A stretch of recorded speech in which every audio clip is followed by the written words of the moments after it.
encontro inesperado de dois caminhos. Um coração de um doador chegou ao Encor. A espera terminou. Em algumas horas, vai levar a vida para outro corpo. Ele quase sempre vem de longe. A luta é contra o tempo e contra a rejeição.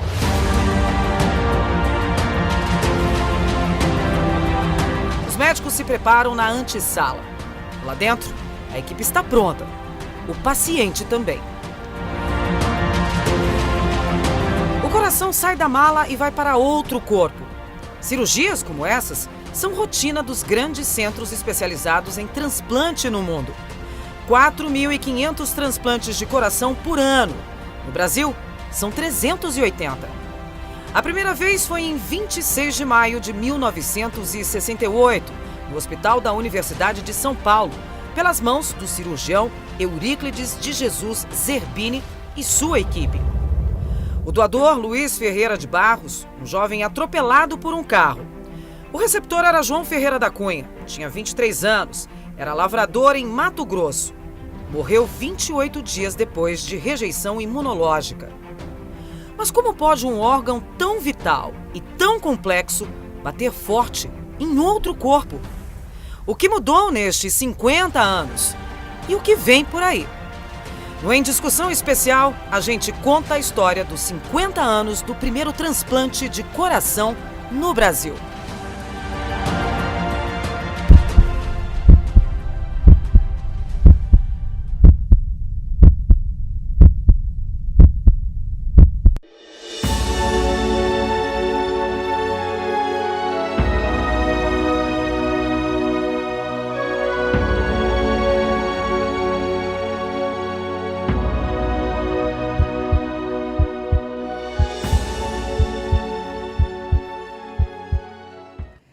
Em 2018, o Brasil comemora os 50 anos do primeiro transplante de coração. Um marco histórico para a nossa medicina. Mas 5 décadas depois, como estamos? Quantos transplantes fazemos em 2018? Quais as doenças cardíacas que levam uma pessoa a receber um transplante de coração?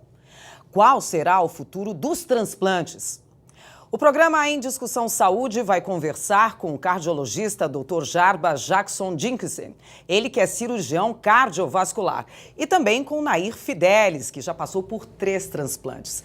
Sejam os dois muito bem-vindos aqui no programa. E eu vou pedir até licença para o senhor, doutor. Normalmente a gente começa com um especialista no assunto para falar.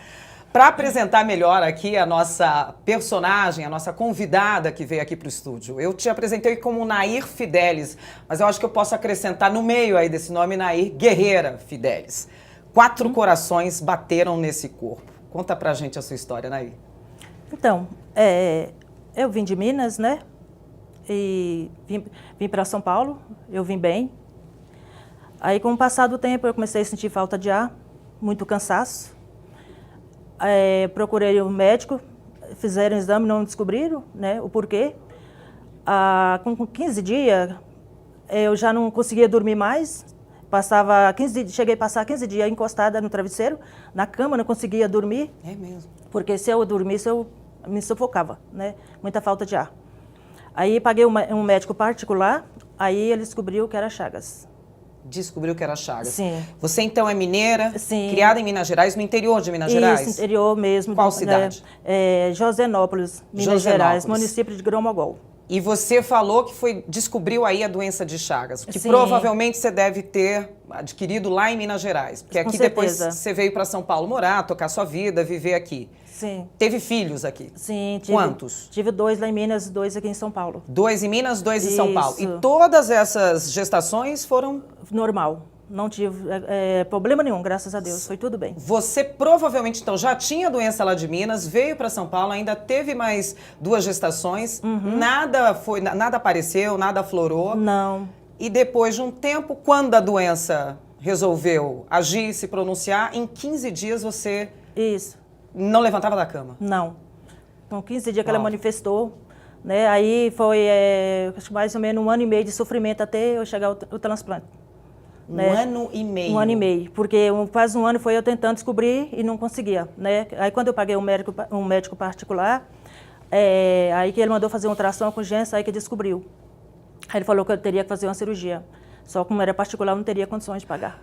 Né? Nossa, quantas notícias, né, que você Nossa, foi recebendo. muita, Olha, você muita. tem um problema, é no coração, tem de fazer uma cirurgia e vai ter que pagar por essa cirurgia. Não tinha condições. Você tinha noção do que ele estava falando? Que cirurgia que era essa? Não, simplesmente ele falou, você vai ter que entrar na faca. Falou isso, né? Só? Só. Você não fazia ideia Não, é o mínimo. ali que era um transplante que iria ser feito. É verdade, não tinha a mínima ideia. E o né? que você conhecia de transplante? O que você já tinha ouvido Eu não conhecia falar? nem o que era de Chagas, nem isso eu não entendia. Eu tinha e não sabia o que significava a doença. Para mim aquilo eu não sabia o que era. Né? Aí simplesmente aí eu fui para um postinho, um UBS, né?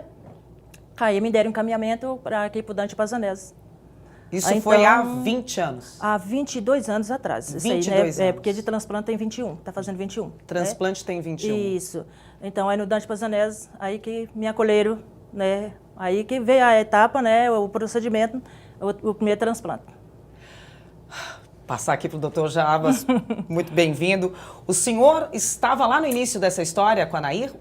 Sim, na realidade, a seção médica de transplante foi criada em 1992, no Dante Pazanese, e na ocasião eu fui designado como responsável pela seção. E desde então eu vinha norteando todos os procedimentos, não só cirúrgicos quanto clínicos, da instituição. E evidentemente ela entrou a gente já tinha alguma experiência já, porque começamos em 92 e ela operou em 97, né? Isso, 97. 97, já estavam com 5 anos já de experiência. E ela então entrou na fila de transplante, na fila de receptores, esperando um doador, até que surgiu o doador.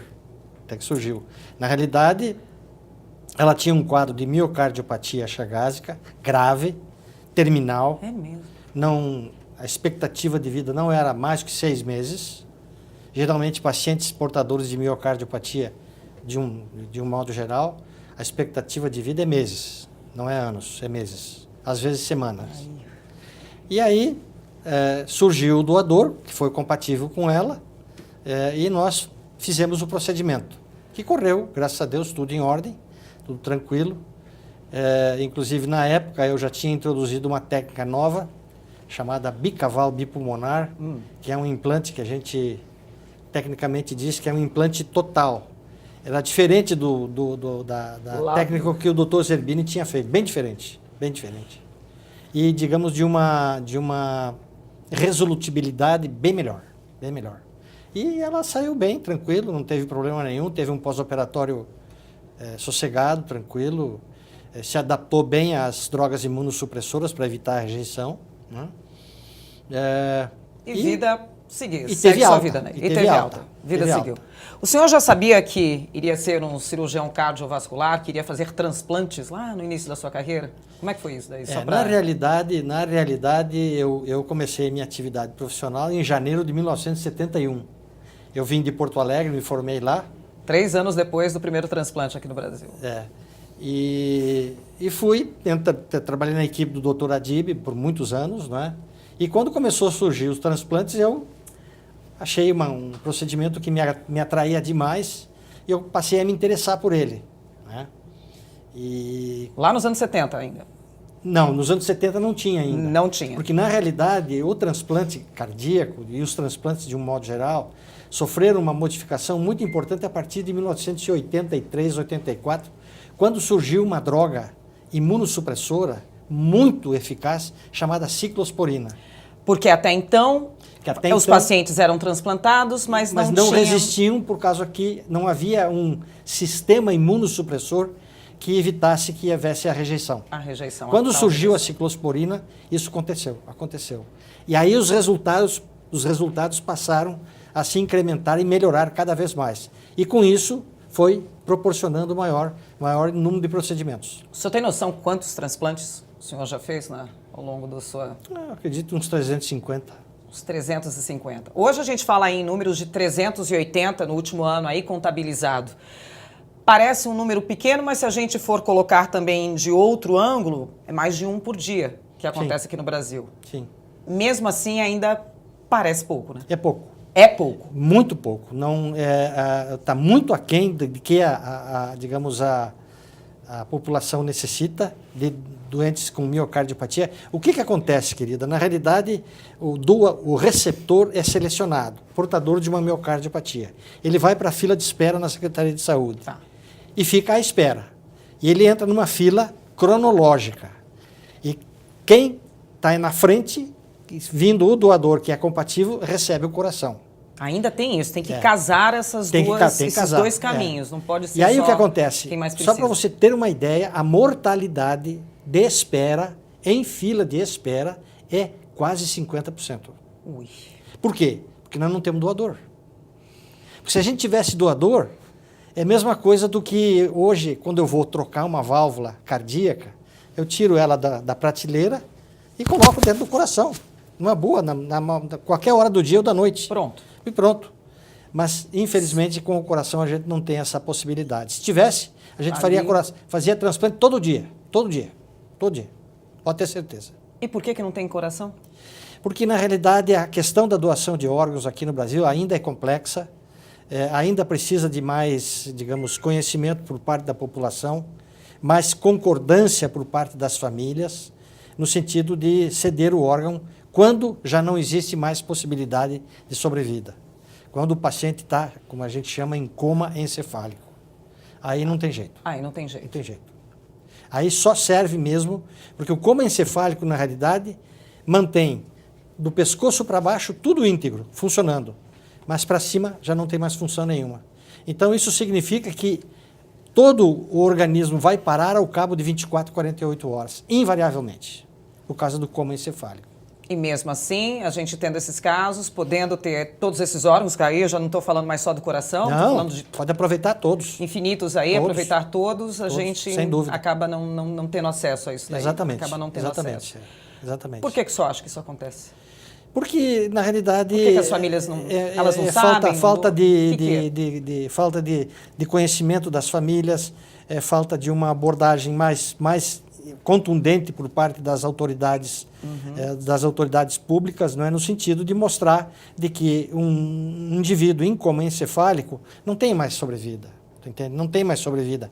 E havia até uma lei onde a doação era consensual, quer dizer, o do indivíduo, se ele não tivesse se manifestado negativamente a dar, ele necessariamente daria, independentemente da autorização da família. Na verdade, ele teria de avisar que ele não quer, mas alguém que não avisou, automaticamente era doador.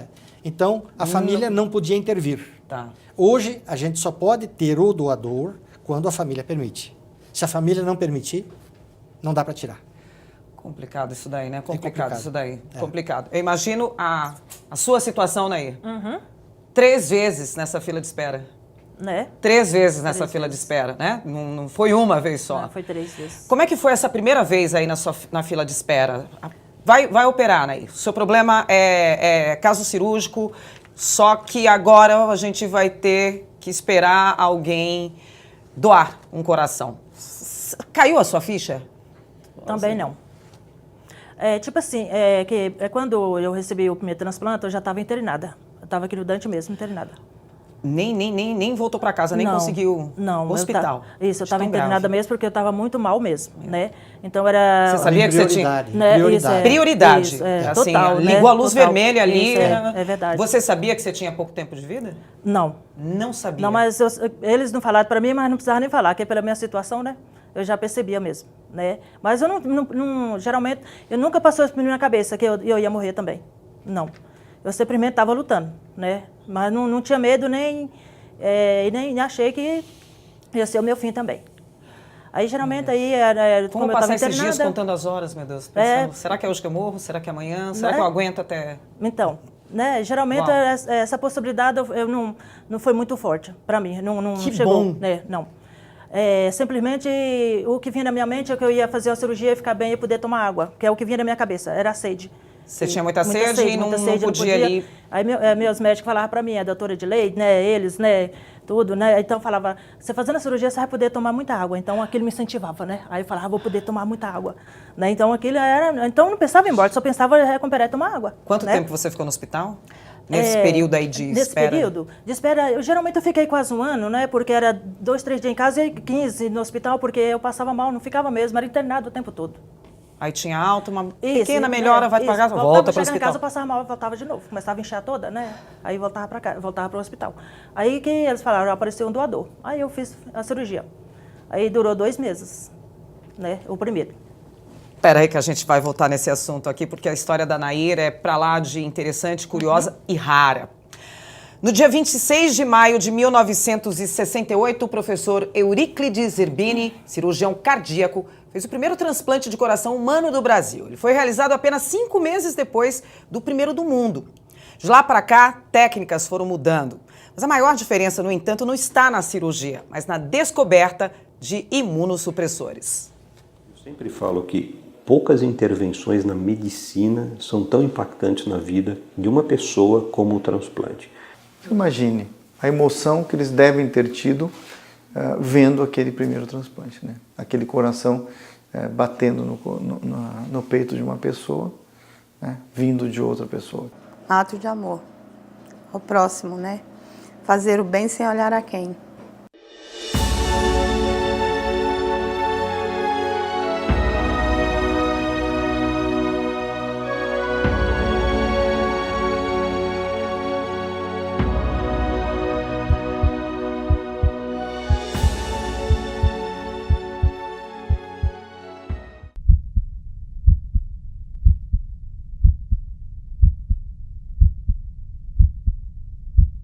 Basta um silêncio e você consegue escutar as batidas do seu coração, o órgão mais notável do corpo humano. Ele bate desde a 4ª semana de gestação e continuará batendo milhões de vezes até o fim. Mas este fim é relativo, há pelo menos 50 anos aqui no Brasil.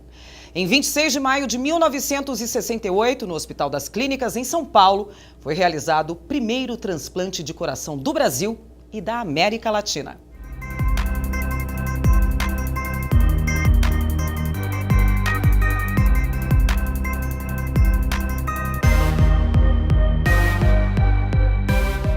Eu fiz o desenvolvimento da técnica em cães, né? Operamos 200 cães. E quando o professor Zerbini resolveu fazer o transplante em humanos, né? Eu fiz parte da equipe, eu era o encarregado de tirar o coração do doador. E em seguida nós transportamos o coração para a sala contígua, onde o Dr. Zerbini estava, com o professor Virginelli, e aí eu me incorporei a essa equipe, fazendo parte da atuação. E depois, uma vez terminado o procedimento, eu fiquei na sala nos 3 transplantes, fechando, preparando o doente para levá-lo para a sala de recuperação.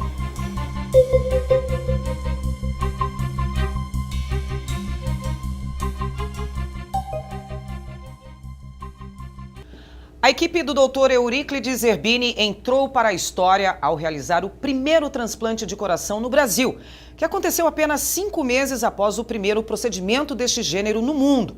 O pioneirismo foi do Dr. Christian Barnard, na África do Sul, em 3 de dezembro de 1967. Historicamente, o grupo que desenvolveu todas as técnicas do transplante é o grupo de Stanford, o grupo do professor Shumway. O Christian Barnard, que é um cirurgião da África do Sul, ele foi para os Estados Unidos e treinou no grupo do Shumway.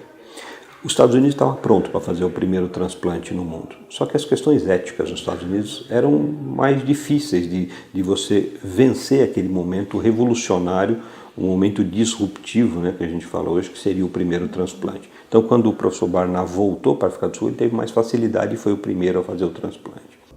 Em 6 horas de operação, Louis Washkansky, de 55 anos, recebeu o coração de Denise Darvall, uma garota de 15 anos que morreu vítima de um acidente automobilístico.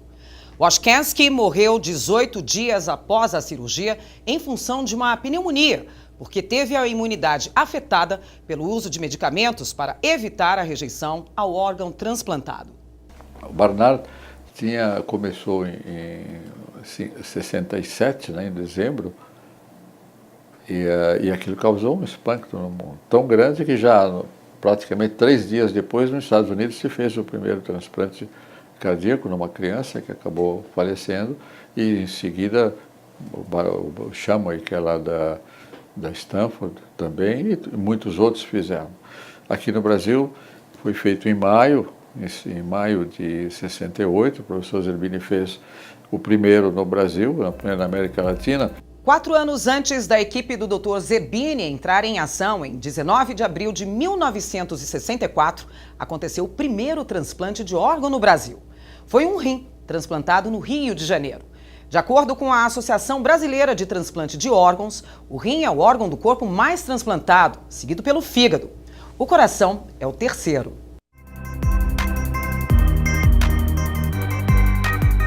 A Sociedade Brasileira de Cardiologia teve um papel muito importante no momento do primeiro transplante brasileiro, que foi em 1968. Então, esses aspectos do desenvolvimento da técnica do transplante, dos desenvolvimentos éticos, o impacto científico que o transplante ia causar, não no Brasil, mas no mundo, sem dúvida nenhuma, foi discutido no âmbito da SBC. Havia duas questões de ética. Quem deveria ser um receptor de coração e quem deveria ser o doador. Quanto ao receptor, seria necessário escolher alguém que tivesse pouca chance de vida sem o transplante. Isso foi muito bem resolvido pelo professor Adima Cruz.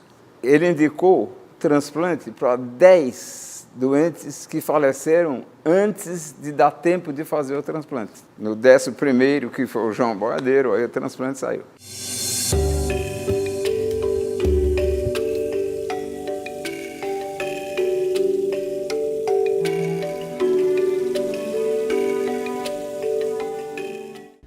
Quem recebeu o primeiro coração transplantado brasileiro foi o mato-grossense João Ferreira da Cunha, de 23 anos. João Boiadeiro, como era conhecido, possuía avançada doença cardíaca e estava à beira da morte. O doador foi Luiz Ferreira de Barros, um jovem alagoano que havia sido atropelado. Outro problema ético era o do doador. Por quê? Naquela época, o problema da morte cerebral era pouco estudado, ou melhor, era pouco difundido. Muitos colegas não admitiam que você desligasse um descerebrado da máquina que o sustentava vivo. E eu consegui quebrar esse clima, porque eu encontrei uma mensagem do Papa Pio XII aos médicos, em que os médicos lhe perguntam: se eu tiver um paciente em morte cerebral, só coração batendo e sustentado por uma máquina, eu posso desligar a máquina? E Pio XII respondeu: você não só pode, como deve, porque ele está morto, o que tinha de nobre não está mais ali, e aquele semi-cadáver está prolongando o sofrimento da família, gastando recursos que poderiam ser usados para um paciente que tem salvação. Porque antigamente se esperava o coração parar de bater para ser considerado o doador pronto para o transplante. E hoje a gente sabe claramente que o óbito ele é a morte encefálica. Mas não bastava encontrar um doador. Vários anos foram necessários para aperfeiçoamento das técnicas de transplante de coração.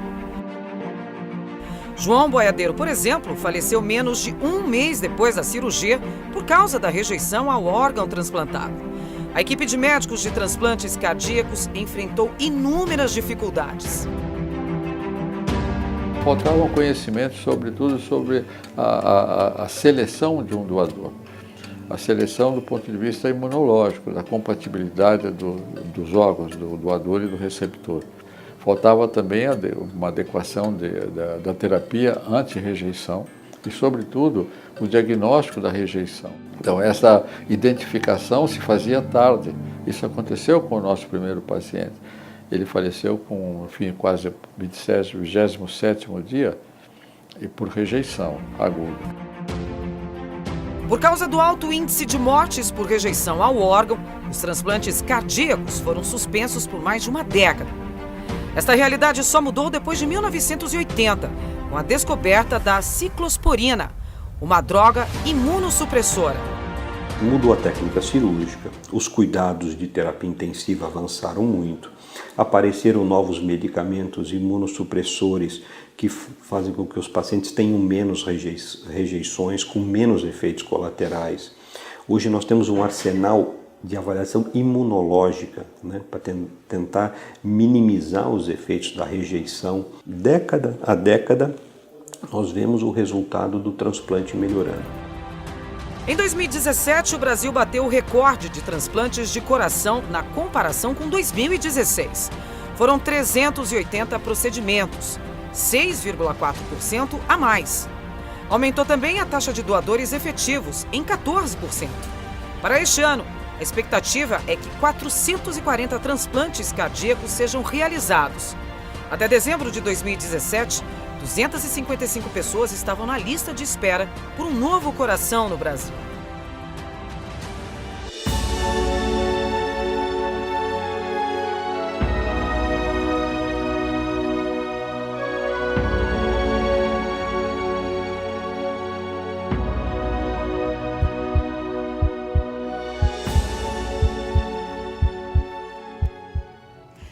E o deputado Carlos Neder, do PT, que é médico e de família de médicos, relembrou a importância aí do primeiro transplante realizado há 50 anos.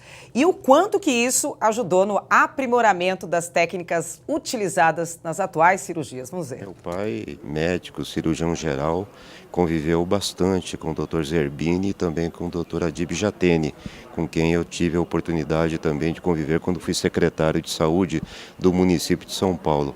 É um feito histórico se nós considerarmos a evolução da medicina e do conhecimento científico desde então. Imagine o que foi fazer esse transplante nas condições de 50 anos atrás, sem que nós tivéssemos as drogas que temos hoje, no sentido de evitar a rejeição. Então foi um feito extremamente corajoso de pessoas que sabiam que podiam fazer aquele ato com segurança para os pacientes, e ao mesmo tempo que aquela tentativa, depois que foi se mostrando bem sucedida, era extremamente necessária para que a gente pudesse aprimorar não só a técnica cirúrgica, mas também pensarmos outras maneiras de utilizarmos essas drogas no sentido de evitar a rejeição, não apenas em transplante cardíaco, mas também de outros órgãos que são vitais. Então é um momento de nós, de fato, comemorarmos essa conquista da medicina brasileira, dialogando com a experiência de todo mundo, mostrando que nós estamos fazendo medicina de ponta e que o Brasil deve se orgulhar disso. Obrigada, deputado Carlos Neder, que ele fala aí no final que o Brasil deve se orgulhar disso, deve se orgulhar de especialistas, de profissionais como o senhor aí, que há tantos anos, tantas décadas aí, vem salvando, vem fazendo corações bater no corpo de outras pessoas, né? A gente viu aí na nossa reportagem que o senhor fez um anúncio ali no início do programa falando dos imunossupressores, né? Que foi a virada de página para transplante de coração, para transplantes no Brasil. Sem eles... Nada feito. Nada feito. A rejeição ainda é grande? Como é que é esse negócio da rejeição? É um corpo estranho dentro do outro, né? Na realidade, querida, você compara, por exemplo, fazer uma transfusão de sangue de tipo A para B, dá encrenca. Não dá certo. Não dá certo. Por quê? Porque são imunologicamente incompatíveis. Um órgão não aceita o outro. A mesma coisa são os órgãos sólidos. Entende? Tem que haver compatibilidade e, além da compatibilidade imunológica, é necessário uma aplicação de imunossupressão muito enérgica para evitar, digamos, que haja qualquer tipo de rejeição. Porque tem vários tipos de gradação de rejeição que podem ser importantes. Tem a fatal, mas também tem uma lenta que vai ao longo do tempo complicando, que foi o que ela apresentou depois de 12 anos. Ela fez uma rejeição vascular e teve que retransplantar. Aliás, a Nair, volto a dizer, transplantada 3 vezes aqui, com 3 corações aí batendo, fora o seu. Na primeira cirurgia que ela estava contando, né, pra gente que você fez, 2 meses depois, deu rejeição. E aí sim, você falou aqui pra gente que viu a morte bem de perto, né? Sim. Uau. Não, na verdade, querida, ela não fez um quadro de rejeição. Não foi um quadro de rejeição? Não, ela fez um quadro de reativação de doença de Chagas. Como é que foi? Como é E que é? novamente comprometeu a funcionabilidade contrátil do órgão. Então ficou. Então ela tinha essa informação da doença de Chagas. Porque a doença de guardada. Chagas, quando o indivíduo é imunossuprimido, ele tem dificuldade também de se poder manipular esse tipo de doente. E conseguimos diagnosticar, depois de retirado o órgão, que era uma doença de Chagas, mas até então a gente não sabia. 2 meses depois? 2 meses depois. Teve que tirar? Teve que tirar, não teve jeito. E aí você entrou para a fila de espera de novo? Não, ela entrou para a fila de espera. Uau. E aí veio o coração e foi trocado o coração novamente por outro. Segundo coração batendo no peito É. da Nair. Mas essa história eu vou pedir pra gente segurar rapidinho. Vamos fazer uma pausa? Tomar uma aguinha aqui, a água que tanto a Nair queria tomar, água aí para poder fazer o seu transplante. Precisa, né? A gente vai para um rápido intervalo então, daqui a pouquinho a gente volta, não sai daí, tá?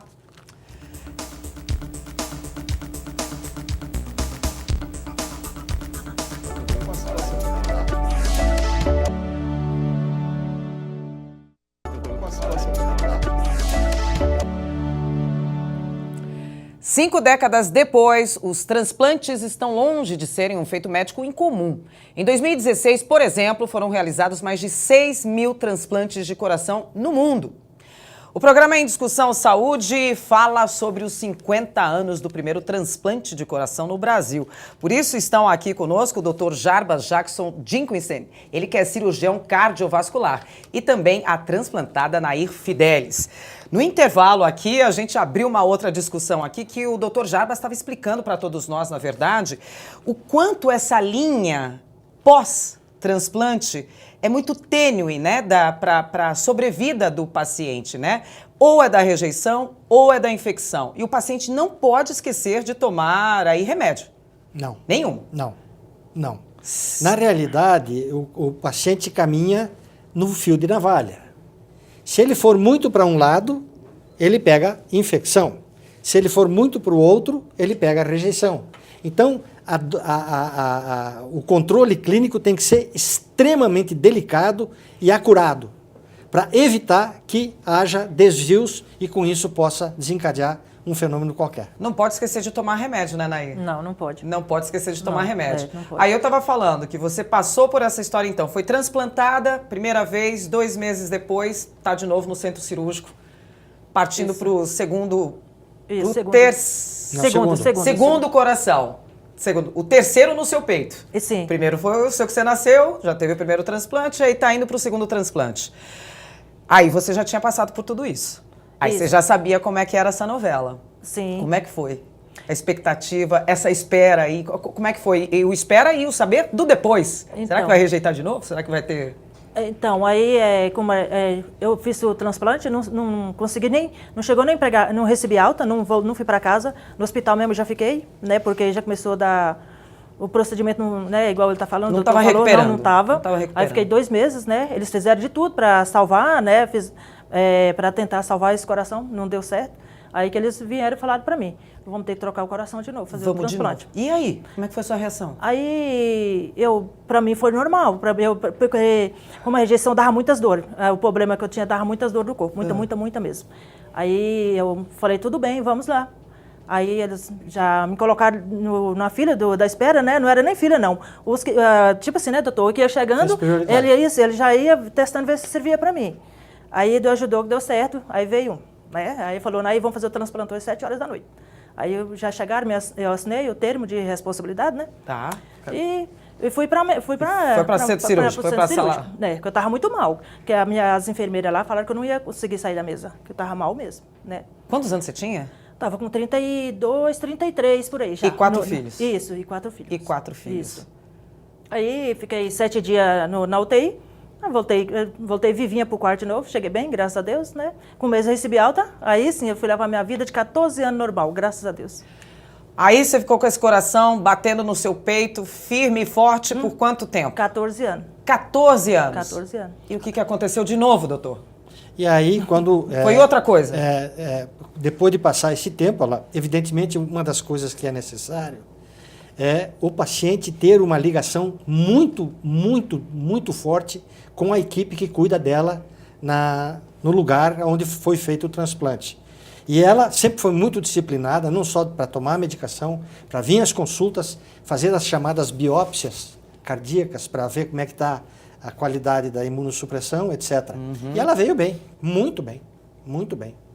Mas, na medida que o tempo foi passando, começou a surgir uma rejeição crônica, chamada rejeição vascular, imunológica, que acontece devagar, independentemente do tipo de imunossupressão que está se fazendo. É mesmo? Trocamos todo o sistema de imunossupressão, de imunossupressores, fizemos todas as modificações, mas não trouxe efeito. E o quadro continuou piorando, piorando, piorando, e ela entrou novamente em linha de espera, em fase de espera. Isso é comum acontecer? Não é também comum acontecer? Não. É comum acontecer, digamos, de aparecer sinais de rejeição, mas com a modificação das drogas, com a modificação de tratamento, é possível controlar. Mas no dela não foi possível. Aí houve a necessidade de indicar novamente um procedimento. E ela topou. Quanto tempo de espera, Nair, daí? Uns 2 anos. E aí você sofreu tanto quanto você sofreu nos outros, assim, estava cansado? O que você sentia? Eu sentia bastante cansaço, falta de ar, mas não chegou ao sofrimento que nenhum dos outros, não. Foi mais tranquilo, mais, né, eu consegui ter uma vida mais adequada, assim, para até chegar o transplante, graças a Deus. E aí você entrou na fila, olha lá, Nair, na fila de novo. Olha eu lá de novo. Como é que estava a sua cabeça aí de novo, 12, 14 anos depois? Aí mexeu. É mesmo? Aí mexeu. O Por primeiro quê? não mexeu, o segundo também não. Porque é o procedimento de 2, então eu já estava com uma experiência muito grande, né? Aí mexeu muito, eu tinha acabado de perder minha filha também, então eu estava muito abalada também, né? Mexeu muito, né? No dia que eu recebi a notícia, que a minha doutora falou que eu ia fazer o terceiro transplante, né? Outro transplante. Aí chorou nós duas juntos na sala lá, né? E aí eu falei, vou encarar, né? Falei, quando Deus permitir, eu vou encarar e eu quero vida novamente, né? Aí fiquei na fila com 2 anos, aí eu fui para a cirurgia e estou bem de novo, graças a Deus. Há quanto tempo você tá? Foi operada do último 6 anos e meio. 6 anos e meio, Isso. desde a última cirurgia. Doutora, eu vou fazer algumas perguntas para o senhor aqui que parecem meio malucas, mas são coisas que vão passando pela minha cabeça, pela nossa cabeça, acho que de todo mundo que está acompanhando aí esse programa de hoje, falando dos 50 anos aí do primeiro transplante do Brasil. Mas o senhor falou, na verdade eu vou até pegar uma cola aqui minha, ó. Peço licença para vocês, só para falar aqui uma regrinha, ó. O primeiro doador da Nair tinha 27 anos, era um homem. O segundo doador da Nair tinha 19 anos, era um homem de novo. O terceiro doador da Nair, 39 anos, novamente um homem. Coração não tem gênero. Não, na realidade... O que precisa equiparar? Na realidade, veja, você não pode botar um motor de Fusca, de Volkswagen, num caminhão que carrega carga. Por quê? Porque o motor não vai aguentar. Tá. Você não pode botar um coração de um paciente que tem 70 quilos, tá certo?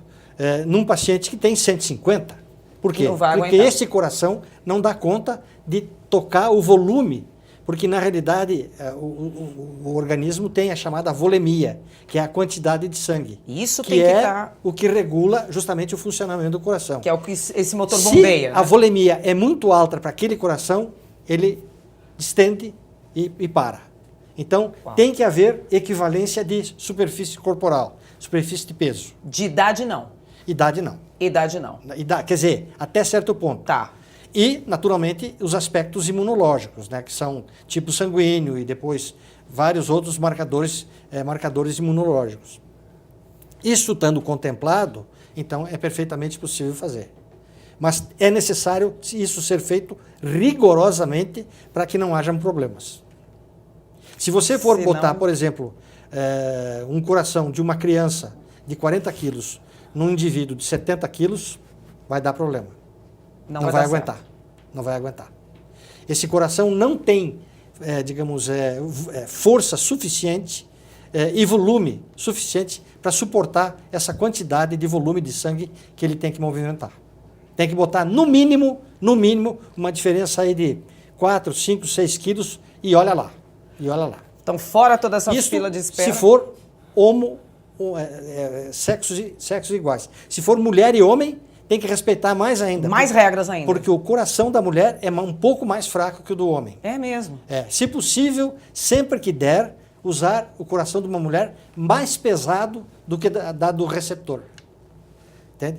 Mas, para e passo também funciona. Essas adequações aí vão surgindo no meio do caminho. São dados que a gente pode, evidentemente, no pós-operatório, através de drogas imunossupressoras, etc., tentar compensar e botar para funcionar e dar certo. E dá certo.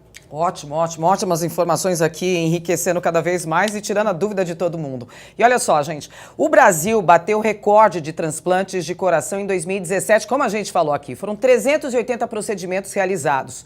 Número que espera ser aumentado para mais de 450 no próximo ano. Você acompanha agora algumas dessas histórias.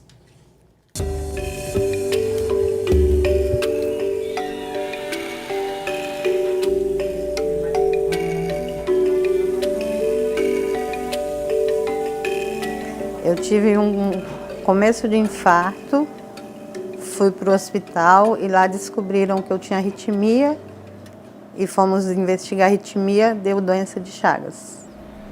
Eu não tinha mais vida normal, eu não podia fazer nada, eu estava sempre cansada, sempre com falta de ar.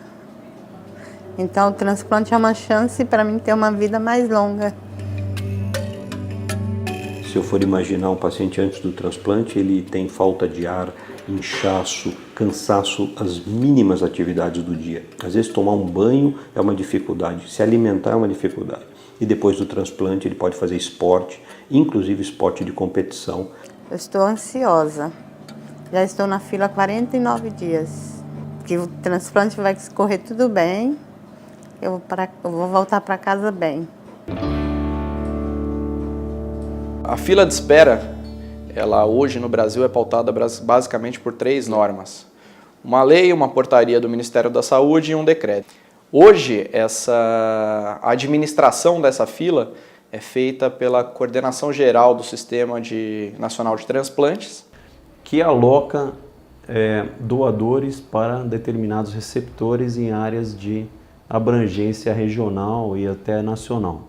E a definição da prioridade hoje, diferente de como era antigamente, que era pela ordem de chegada, ela é feita com base em 3 critérios objetivos, que é a compatibilidade sanguínea, o tempo de espera, né? Há quanto tempo você já está na fila, e a gravidade do seu caso.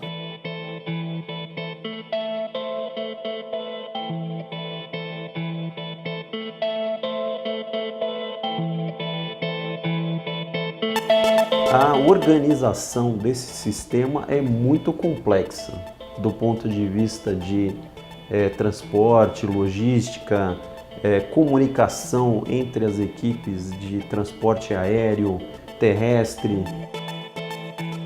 O procedimento todo começa, na verdade, quando a gente recebe a notificação pela Secretaria da Saúde, a Central de Transplantes notifica a gente. Os corações eles têm que ser acondicionados dentro de térmicas com controle de temperatura depois que são retirados do doador, onde quer que ele esteja.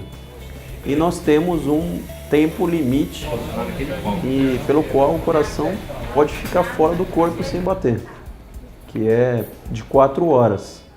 Então, entre a retirada e ele efetivamente ser implantado, nós temos essa janela que tem que ser respeitada.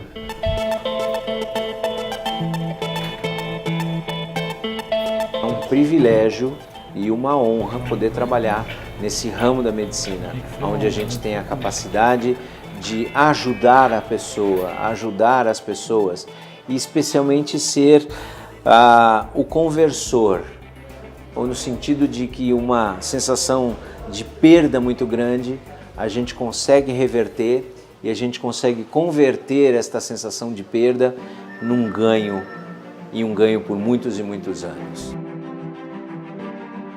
Segundo a Organização Mundial da Saúde, mais de 72% dos pacientes que recebem um novo coração vivem pelo menos 5 anos. Só 20% alcançam a marca de 20 anos com o órgão transplantado. Os Estados Unidos lideram neste tipo de transplante. Em 2016, foram mais de 3.200. Bem à frente da França, que aparece em segundo lugar, com 490 procedimentos. O Brasil vem em terceiro, seguido pela Alemanha e pela Espanha.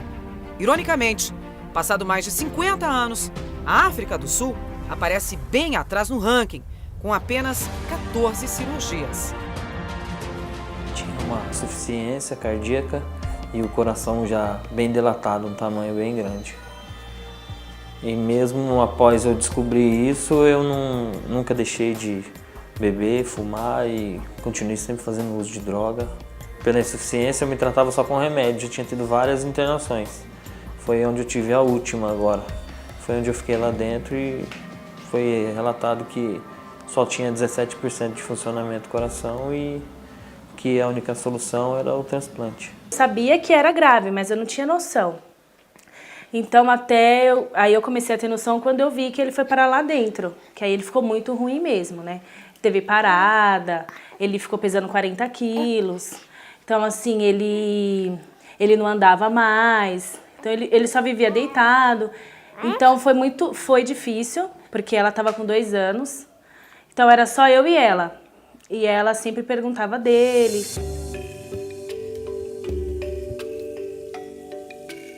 Não foi só a minha vida que foi salva, foi a minha vida, foi a vida da minha família, é a vida do meu filho Lucas hoje que está aqui, que veio gerado através disso. É uma outra vida, sim, é uma outra, a saúde dele é outra. O tratamento naquele hospital é diferente de qualquer outro que eu já vi na minha vida. E eles têm um carinho especial pelo paciente. O INCOR é um hospital universitário especializado em cardiologia, pneumologia e cirurgias cardíaca e torácica. Faz parte do Hospital das Clínicas, servindo também como unidade de ensino e pesquisa para a Faculdade de Medicina da USP. Tudo isso começou após aquele 26 de maio de 1968, quando a equipe do Dr. Zerbini realizou o primeiro transplante de coração brasileiro. A primeira grande conquista para o país e para a medicina é que o Dr. Zerbini e a instituição se tornaram muito importantes e com muita visibilidade. Então houve muito apoio do governo. Já nessa época, o Dr. Zerbini começou a imaginar a construção do Instituto do Coração. E a partir daí, uma projeção para uma equipe que fazia cirurgias torácicas, cardíacas, a necessidade de ter um hospital que pudesse tratar os pacientes com doenças cardiovasculares, que foi a ideia da criação do INCOR, a partir do crescimento da enfermaria de clínica médica, depois de cardiologia do Hospital das Clínicas, o volume aumentando, a necessidade de ter um instituto. O INCOR é um templo da cardiologia. Qualquer área da cardiologia, o INCOR tem uma equipe especializada estudando e pesquisando inovações nessa área, acompanhando a evolução do mundo. A cardiologia brasileira ela é uma cardiologia de ponta. Hoje a tecnologia que nós temos aqui no Brasil, nós oferecemos aos nossos pacientes o que de mais moderno tem na cardiologia. O Instituto do Coração hoje, em termos de transplante de coração, adulto e criança e pulmão, é a 7ª instituição do mundo em número de transplantes. A partir de 88, a grande revolução é de fato o reconhecimento da saúde como um direito social. Um exemplo, acho que bem interessante, é a Lei 8.080, que é chamada Lei Orgânica da Saúde. O principal ponto dela é a criação de um princípio da universalização de acesso à saúde em todos os seus níveis. Ou seja, o Estado tem o dever de assistir a população na questão da saúde, desde as suas necessidades mais básicas até as mais complexas.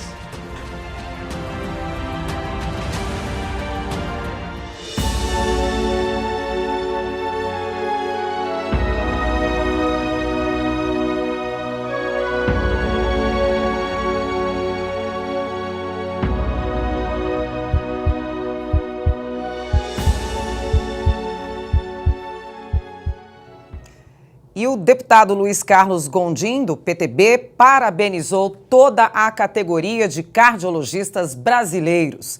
Ele falou da importância da contribuição destes profissionais para a saúde das pessoas. Quero parabenizar aqui a todos os cardiologistas do Brasil, em especial ao professor Dr. Zerbini, que fez o primeiro transplante aqui no Brasil. Depois disso, tivemos o Jatene, tivemos vários cardiologistas de nome que realmente revolucionaram a cardiologia no estado de São Paulo e no Brasil. Deram aí uma colaboração com a formação de muitos professores, muitos cardiologistas. A você que faz cirurgias cardiológicas, a vocês que fazem cateterismo, a vocês que fazem a clínica cardiológica, a todos vocês que colaboram com a população do Brasil e do estado de São Paulo, parabéns, vocês são ótimos. Façam as coisas com amor e que a cardiologia, nas cardiopatias congênitas, possam seguir os mesmos passos da cardiologia do adulto, porque hoje nós estamos operando a metade do número de pacientes na cardiopatias congênitas. Nós precisamos que os cardiologistas pediátricos, principalmente você que é cirurgião pediátrico cardiológico, possa dar sua contribuição e solucionar o problema de todas as crianças que têm cardiopatia congênita aqui no estado de São Paulo e aqui no Brasil. Parabéns a todos os cardiologistas. Muito obrigada aí pelas suas palavras. Doutor, nosso deputado, que é deputado, mas antes ele é doutor Carlos Gondim aí, por esses parabéns. E eu transfiro aqui para o nosso médico hoje aqui, cirurgião cardiovascular, que está conosco. E aproveito o gancho aqui, que o nosso deputado Carlos Gondim falou, sobre que poderia duplicar, triplicar o número de pacientes operados aqui. O Dr. Jarbas fez um positivo com a cabeça. E tecnologia, novas técnicas. O senhor aí é um pioneiro também nessa área com novas tecnologias. Enquanto a gente estava assistindo a reportagem, o senhor falou de uma técnica implantada recentemente. Primeiro eu vou abordar a questão dos ventrículos artificiais. Que apareceu ali na nossa reportagem. Que são máquinas que são colocadas, implantadas junto ao coração, ou eventualmente substituindo totalmente o coração, e que mantém o paciente vivo normalmente, vida normal. É colocado dentro do corpo? Tórax, dentro do tórax. Uau. E ele tem uma bateria alimentada por que alimenta por um fio justamente a máquina dentro do coração. Isso já é uma prática absolutamente corriqueira na Europa, nos Estados Unidos, mas aqui no Brasil é muito deficiente, exatamente porque não há apoio por parte do poder público, governo. do governo, etc., porque também é um instrumento meio caro, sem dúvida nenhuma. Ah, isso que eu ia falar. Mas ele poderia, por exemplo, fazer o quê? Uma pessoa que tem esse ventrículo... Se nós tivéssemos 50 pacientes em fila de espera num órgão, tendo o ventrículo artificial, a gente diminui essa fila de espera para 10, 15. 10, 15. E olha lá.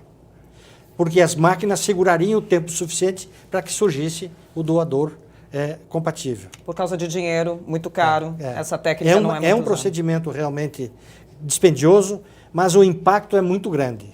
Entende? A pessoa poderia viver para o resto da vida com uma máquina dessas? Assim, tem pacientes já com mais de 10 anos. Mais de 10 anos? Mais de 10 anos. Usando aí um motorzinho novo ali, motorzinho novo, mecânico que não... Que funciona, que são ventrículos artificiais. E aí tem que fazer o mesmo processo, imunossupressores, tarará, como é que é isso? Tem que ter um controle, mas não tão crítico quanto no transplante. É mesmo? Porque, afinal de contas, aquilo é metal e o metal também não tem não boa causa aceitação. tanto problemas de ordem imunológica, mas é necessário observar. Agora, o senhor também estava comentando aqui conosco e falou de uma metodologia aí de fazer o coração bater. Por quê? Ali na nossa reportagem anterior, a gente viu o coração chegando ali num cooler, né, numa caixa termicamente ali fechada, enfim. E daí o doutor estava explicando que quando o coração sai da pessoa que morreu, que faleceu, ele toma a solução chamada cardioplegia. Que faz o quê? E aí para. Para o coração. Para o coração, coloca dentro de um frasco de vidro gelado, com gelo, põe numa caixa de isopor e leva na mão até o local onde está o receptor. E aí o cirurgião já tirou o outro coração, traz aquele coração e implanta ele, sempre com ele parado. E ainda em hipotermia. Ele está dormindo ali, é como se estivesse dormindo, ele não fica pulsando. Ali. E aí então faz todas as chamadas anastomoses, e quando as anastomoses estão prontas, ele recupera os batimentos, normalizando a temperatura do indivíduo, porque a temperatura do indivíduo do transplante esofágica fica ao redor de 28, 27, depende do caso. Então, há necessidade de ocorrer um período chamado isquêmico.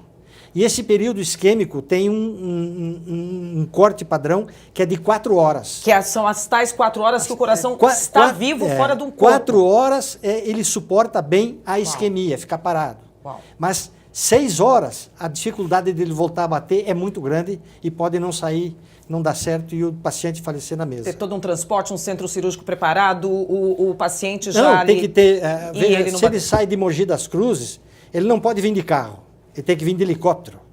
Porque o tempo todo o tempo aí é corrida conta. contra o tempo. Corrida contra o tempo. Mas, na realidade, eu mexendo muito com essas coisas, acabei idealizando um procedimento onde faz o coração que chega ser implantado totalmente batendo. Totalmente batendo. Diminuindo drasticamente o tempo de isquemia. Qual é o segredo? Traz ele dentro da caixa, com gelo, tá certo? Normaliza a temperatura do receptor e começa a fazer a anastomose. A primeira anastomose que é feita é a da aorta do doador com a aorta do receptor. E imediatamente reperfunde as coronárias. E ao reperfundir as coronárias em normotermia, o coração volta a bater. Em ritmo normal e ainda com a vantagem de não ter nenhuma carga, porque ele está vazio, né? Ele está vazio, ele só bate. E isso faz com que haja uma preservação miocárdica inusual, ideal. Praticamente saiu de um corpo e entrou no outro, o que o senhor fez. E dura um tempo isquêmico que pode vir, às vezes, de uma cidade, 40 minutos de isquemia versus 3,5, 4 horas. Então, quanto menos ele tiver esse tempo isquêmico aí, mais melhora o resultado. Melhor ele está preparado aí. E isso trouxe, sem dúvida nenhuma. Isso é de quanto tempo para cá, doutor? É bem recente. Eu tenho a impressão que só eu fiz isso, por enquanto. Eu tenho uns 15, 20 casos que eu fiz e o resultado foi simplesmente espetacular. Espetacular. Eu publiquei esse trabalho, inclusive, e ele é muito comentado, eu recebo muito elogio por parte dos autores do mundo inteiro a respeito desse trabalho. Nair, como é que está a sua vida aí? Conta pra gente o seu dia a dia. O que é que você está fazendo? O que é que você pode fazer? O que é que ali não pode? Cuidado aí, puxa o freio ali. Pode falar, esquece que o doutor está aqui, pode contar pra mim só. Ela vai puxar a orelha, né? Vai puxar a orelha. Não, a minha vida eu levo tranquila, né? Eu sou dona de casa, não trabalho, né? Aí cuido das minhas obrigações do dia a dia em casa, né? Tomo meu medicamento direitinho, né? Quantos remédios você toma por dia? Falar a verdade, não me lembro, né? Em torno de quase uns 1.000 comprimidos por mês aí. Os né? 1.000 comprimidos por mês? Por mês, né? Entre todos, né? Porque tem os para rejeição e tem os outros normal, que é obrigado a tomar, né? Que a gente precisa, né? Que é para pressão. Pressão arterial. Controlar o colesterol, diabético, né? Para o coração mesmo, para arritmia, né? Então são vários medicamentos, né? Vários medicamentos. E aí a sua vida é normal? Você acorda, limpa uma casa, faz comida, você pode fazer exercício? Geralmente eu não faço porque eu tô com problema de coluna, né? Mas se eu não puder, por causa não por causa de coração, não impede nada. Não por causa do transplante? Não. Não por causa do transplante? Não. É vida normal? Vida normal. Mas vida normal assim, aí, sei lá, como é que é a sua alimentação? Tem que ter restrições ali? Pode ir para uma festa beber? Não, pode fumar? Como é que é essa história? A minha alimentação é tipo assim, nem eu abuso e nem deixo de comer alguma coisa. Se eu tiver vontade de comer um pedacinho de carne de porco, eu não vou mentir, né? 2, 3 meses eu como um pedacinho... Mata a vontade de comer ali, 2, 3 meses sem comprar, às vezes 1 ano, né? Mas a minha comida é normal mesmo. O frango normal, né? Bastante legumes, verdura, né? Aquela dieta ideal, né? Que todo mundo deveria ter, inclusive, né? Não só o dia a dia normal, né? Que para mim eles não deram nenhuma restrição de alimentação, mas eu tenho a minha que eu sei que eu não posso. Tá. E como é que né? fica essa curva aí de peso? Você tem que manter o peso, não pode engordar, não pode emagrecer. Como é que é isso? É difícil porque minha alimentação é pouca, mas eu sempre estou com excesso de peso. Um pouquinho, né? Tá. Né? Mas uns 2, 3 quilos a mais do limite que não poderia estar, né? Isso daí, doutora, ela precisa ficar de olho? Como é que tem que ser essa rigorosidade aí, só para eu entender? Na realidade, não só ela, qualquer pessoa. Tá. É muito difícil, muito difícil. Se não controlar a boca, não controlar a alimentação, os vícios que eventualmente pode ter, os problemas vêm. Vem. Mas e para o transplantado? E ela, potencializa? como é imunodeprimida, mais ainda. Mais ainda. Por exemplo, ela não pode pegar um ônibus no dia do inverno, tá certo? Com um ônibus lotado, aonde tem gente gripada. A possibilidade dela pegar uma infecção é muito grande. Por quê? Porque ela é imunodeprimida. Mas ela pode tomar vacina, por exemplo? Pode. Pode tomar vacina. Ela pode tomar vacina lá para gripe, tudo como é essa época, época de frio, então, época de... na realidade, o controle, veja, na realidade, quem controla o coração mesmo é o dono do coração. A gente só dá as ordens. Agora, se ela não segue exatamente a disciplina que tem que seguir, aí dá problema. Aí é complicado. Bom, olha só, gente. A espera por um coração poderia ser muito, mas muito menos angustiante se as famílias de quem está em morte cerebral doassem mais órgãos. A Anaí só está viva, só está aqui com a gente agora porque alguém teve um gesto de grandeza e doou um coração para ela. Essa terceira reportagem especial vai falar sobre a necessidade de doação. Vamos ver?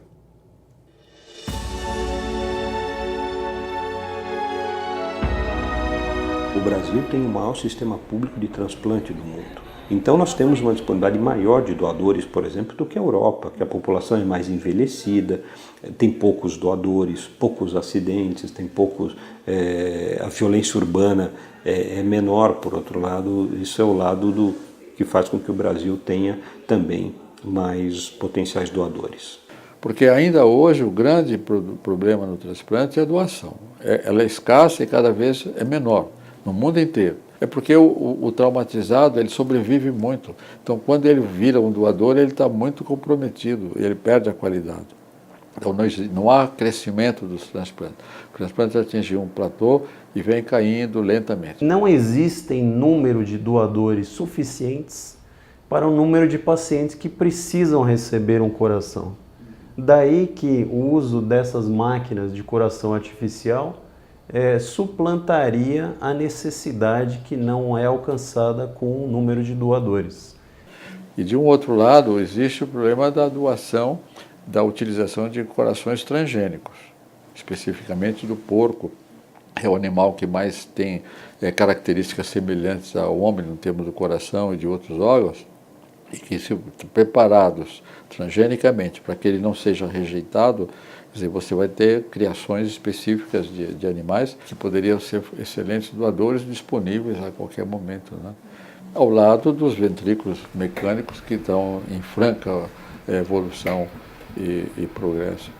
Existe desde uns procedimentos chamados balão intra-aórtico, suportes mecânicos para manter esse paciente vivo e o coração batendo até esperar o transplante. E existe até coração artificial.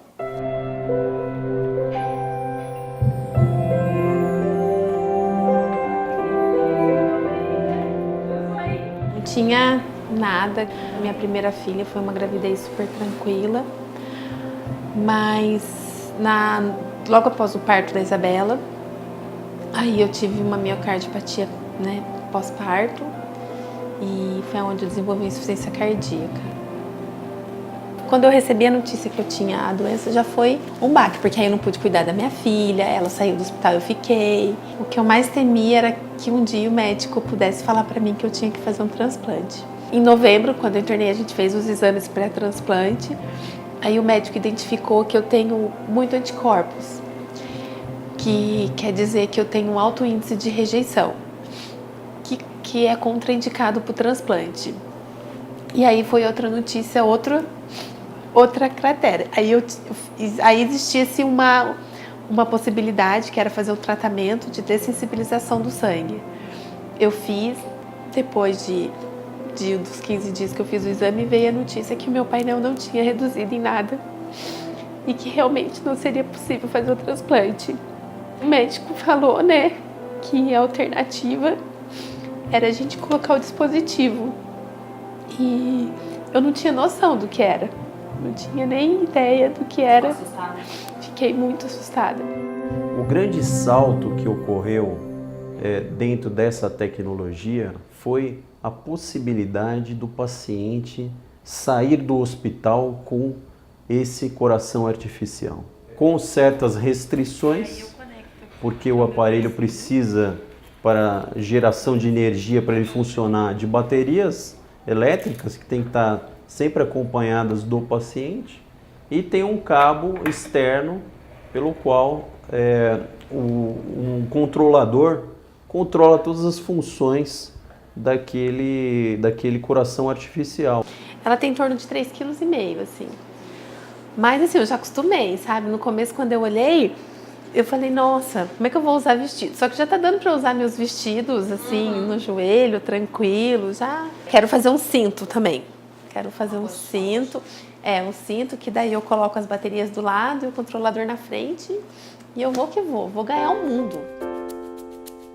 Cada vez mais os pacientes estão vivendo mais e melhor com o uso dessa tecnologia. E sem dúvida nenhuma, os novos equipamentos estarão sendo lançados com melhores performances do que os atuais. Nós estamos no outro mundo. O mundo era a medicina de 1968 e agora a medicina de 2018. Então muda tudo, porque agora é uma fonte de esperança para mim, de retomar minha vida, de voltar a fazer as coisas que eu gosto, de ter mais qualidade de vida, sabe? De viver melhor, de poder cuidar das minhas filhas e estar junto com elas.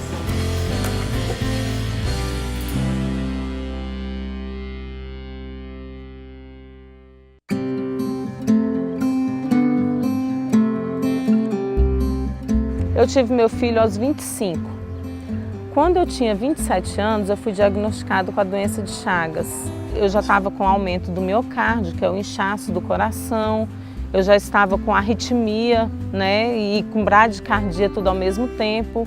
Eu tive que implantar o marca-passo em 2009. Eu adquiri uma doença chamada caquexia, que o coração inibe o apetite para que ele não possa mais gastar energia com a minha digestão.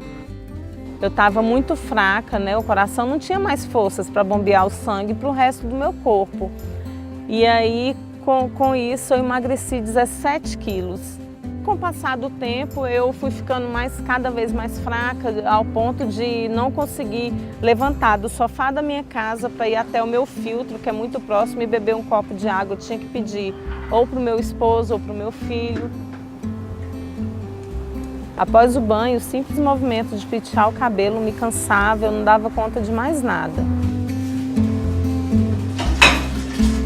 O Brasil é um país que é o campeão mundial de transplante na doença de Chagas. Só o INCOR tem 150 transplantes, né? Só na doença de Chagas, é uma experiência do mundo. E hoje a gente está aqui para contar a história. Depois da tempestade vem a bonança. E hoje eu tenho o prazer de poder ir a um supermercado, de poder fazer uma viagem, de poder abraçar o meu filho. E depois, o que mudou também depois do transplante foi a minha qualidade de vida, né? Além de atividade física, a minha alimentação mudou assim, da água para o vinho. Tudo que eu posso fazer para poder evitar qualquer tipo de problema para o meu coração novo, eu faço.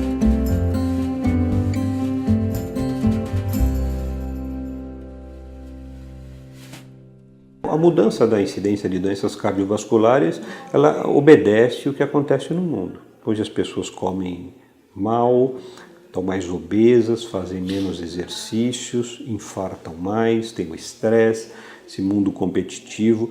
A doença coronária, a obstrução das artérias, é a doença que mais mata. As doenças cardiovasculares são a principal causa de mortes no Brasil. Entre 2004 e 2014 foram responsáveis por 3,5 bilhões de óbitos, 29% do total. Uma morte a cada 40 segundos. A doação de coração é a principal esperança para diminuir esses números. Até pouco tempo atrás, constava no documento de identidade, na sua OAB, doador de órgão, sim, não. Hoje, com a alteração da lei, em termos legais, a indicação dessa doação no documento não tem mais validade nenhuma. Então, constatada a morte cerebral, hoje, por lei, é consultada a família a respeito da possibilidade de doação de órgãos ou não. Doem seus órgãos. A doação de órgão é reciclar a vida. É o maior gesto de amor que uma pessoa pode fazer pela outra em vida. É autorizar a doação. O transplante só existe porque famílias, no momento de dor extrema, tiveram aquele sentimento mais nobre, que é poder se preocupar em ajudar a salvar uma vida de uma outra pessoa que ela não conhece com a perda de um ente querido. Então isso é a coisa mais nobre da medicina, é o maior ato de amor. E o coração tem esse simbolismo que está sendo transmitido a vida para uma outra pessoa, né, num ato de amor extremo como é a doação. É um renascimento que a gente tem, né? O sentimento que essa família deve ter é que ela está dando a vida para outra pessoa, né? Está dando a chance da pessoa viver mais. Eu quero que as pessoas se conscientizem mais sobre a doação de órgãos. Porque hoje sou eu, amanhã pode ser um ente deles que precise.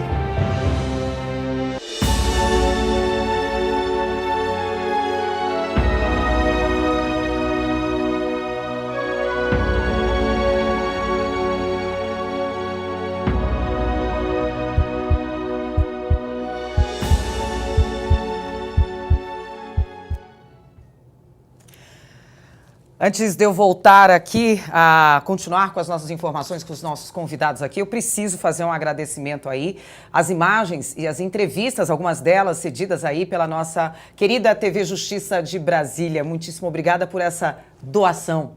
E eu vou entrar com um número aqui, doutor, também falando que a taxa de recusa, aproveitando para pegar esse gancho das pessoas que estão na fila, das pessoas que receberam esse ato de puro amor, de puro altruísmo, enfim, de ajudar a quem não se vê, está sendo extremamente prejudicado por conta de um número que eu vou apresentar aqui, que foi dado pela ABTO. A taxa de recusa dos familiares para transplante hoje no Brasil chega a 43%. É muita coisa, é muita coisa. E aí eu tomei as rédeas aqui, perguntei para o doutor aqui nos bastidores, como é que eu faço para eu, Silvia, doar? Eu quero avisar minha família. Eu preciso ir num cartório, fazer um registro, reconhecer firma, deixar esse documento onde? Como é que eu faço, doutor? Não faz nada. Simplesmente senta com toda a sua família e diga categoricamente que você quer ser doadora e que respeitem a sua vontade. É isso. Só isso. Até que idade eu posso ser doadora? Até que... Qualquer idade. Qualquer idade. Qualquer idade. O que me leva a perguntar com que idade pode-se começar a pensar em fazer um transplante? Eu estava pensando, crianças, nenenzinhos, olha o que o doutor responde. Pode ser até recém-nascido. Recém-nascido. Hoje, digamos, a cirurgia cardíaca tem uma penetrabilidade num recém-nascido muito grande. Uau. E o fato simplesmente de tirar um coração e botar outro, não tem problema. Mas o grande problema é você arrumar um coração para ele. Outro recém-nascido que esteja com problema neurológico irreversível. Isso é impossível praticamente. Mas pode acontecer. Mas pode acontecer. Claro. Mas pode acontecer. Nair, terceiro e último transplante, quarto e último coração. Espero que sim, né? Que Deus abençoe. Uma faladinha. Quarto e último coração, espero que sim. Esse você está quanto tempo mesmo? Você já falou, mas esse você está... 6 anos e meio. 6 anos e meio. 6 anos e meio. Isso. Vida normal que você está falando? Normal. Faço tudo, venho pro médico sozinha, né? Sigo minha rotina, meu esposo está trabalhando e eu cuido da minha vida, né? E sozinha, com o pé na estrada, né? Da minha vida normal, graças a Deus. Eu tenho que agradecer a Deus. Foram 3 pessoas que bate aí dentro de você, que estão te ajudando a viver. Sim. Você não tem contato com nenhuma delas? Não. Não faz ideia de onde veio, só sabe que a idade... Só, mas... E o sexo, se foi homem, se foi mulher. Isso. Se você tivesse a chance de falar com essas famílias, o que você falaria para elas? Muito obrigada, né? Que Deus abençoe, né? Ela e a toda a família. E por eles ter doado, né, ter liberado o doador, né, para salvar a minha vida, né, que chegou na hora que eu mais precisava. Você já tinha tido essa oportunidade de dizer se obrigada? Não. Né, não. Muito obrigada mesmo. Todos os doadores por o tempo que passou, pelos que já foram, pelo que continua batendo no meu peito, né? Essa vida maravilhosa, né? Que é tudo de bom, só se acordar e poder respirar é a melhor bênção que a gente tem na vida. Que é a respiração, se acordar, né? Esse é uma obrigada que vem do fundo do coração mesmo. Do fundo do meu né? coração mesmo, né? Que é obrigada. Todas as famílias dos doadores que já passaram por aqui já. O que me leva a perguntar para o senhor, doutor, as famílias sabem, entre elas? Não podem saber? Não é recomendável que seja possível o encontro das famílias. Isso não é recomendável, porque pode haver conflito de interesses, coisas graves, inclusive no futuro, que podem ser muito graves. É melhor ficar nesse sigilo mesmo. Cada qual fica nesse sigilo. O que a gente pode esperar aí para o futuro dos transplantes? A gente já tem... Antes de falar nisso daqui, eu, na realidade, hoje, eu estou flutuando numa nuvem.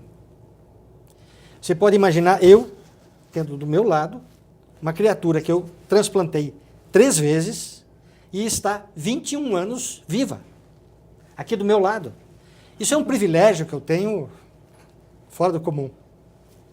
Em relação ao que se espera dos transplantes, eu acho que, havendo uma melhora definitiva por parte da doação de órgãos, as coisas vão melhorar. Mas há um viés, que não foi comentado aqui, que é o quimerismo, que são os animais sendo preparados para, no futuro, eventualmente, substituírem o órgão humano. Isso já está avançando de uma maneira muito grande. Eu acredito que não deve demorar muito tempo, nós vamos ter chance de poder transplantar todo santo dia coração de animal em humano. A gente está falando de que tipo de animal? Macaco, que é o mais similar ao ser humano? Macaco é o que mais se aproxima do ponto de vista anatômico e fisiológico. O porco também tem um órgão muito apropriado. É mesmo o porco? O porco, é.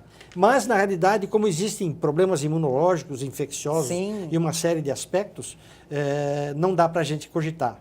Do ponto de vista anatômico, não há problema nenhum. Nenhum. É perfeitamente possível. Perfeitamente possível.